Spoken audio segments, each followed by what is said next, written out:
Salut, je m'appelle Manuelle Alix Surprenant, j'ai 26 ans. J'ai grandi à Saint-Jean-sur-Richelieu, en Montérégie.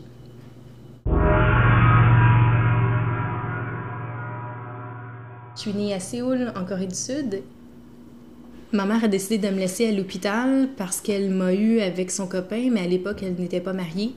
C'est les infirmières qui m'ont donné mon nom et c'est les infirmières qui ont décidé que je pourrais être qualifiée pour l'adoption internationale. Je suis arrivée au Canada, j'avais 8 mois. J'ai grandi à Saint-Jean-sur-Richelieu. À cette époque-là, il n'y avait pas beaucoup de différentes nationalités. Dans mon école secondaire, on était 3 Asiatiques et il y avait 2 Noirs. Je connais pas l'identité de mon père biologique, puis en fait, c'est pas important pour moi. Juste le fait d'avoir retrouvé ma mère, c'est suffisant. Je suis retournée en Corée du Sud, mais j'avais rencontré ma mère biologique 1 mois avant. C'est elle qui est venue à Montréal pour une fin de semaine. Mais quand je suis retournée en Corée, on s'est vus de façon régulière. Je peux pas dire que c'était des rencontres qui étaient très saines, mais peut-être nécessaires par contre.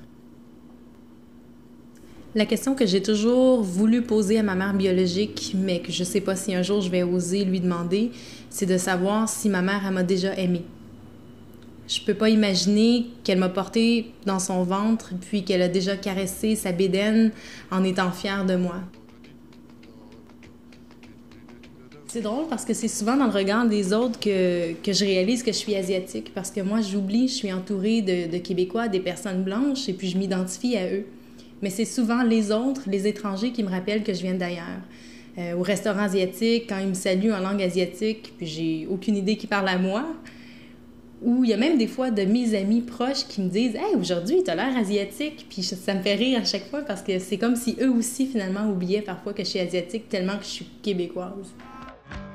Quand je suis au Québec, j'aime ça faire valoir mon côté asiatique, alors que quand j'étais en Corée du Sud, autant que je voulais être comme elles, les Coréennes, autant que je pouvais pas m'empêcher de me sentir tellement fière d'être québécoise. Donc, je pense que c'est quand je suis à l'extérieur du pays où je vis vraiment la dualité de l'identité.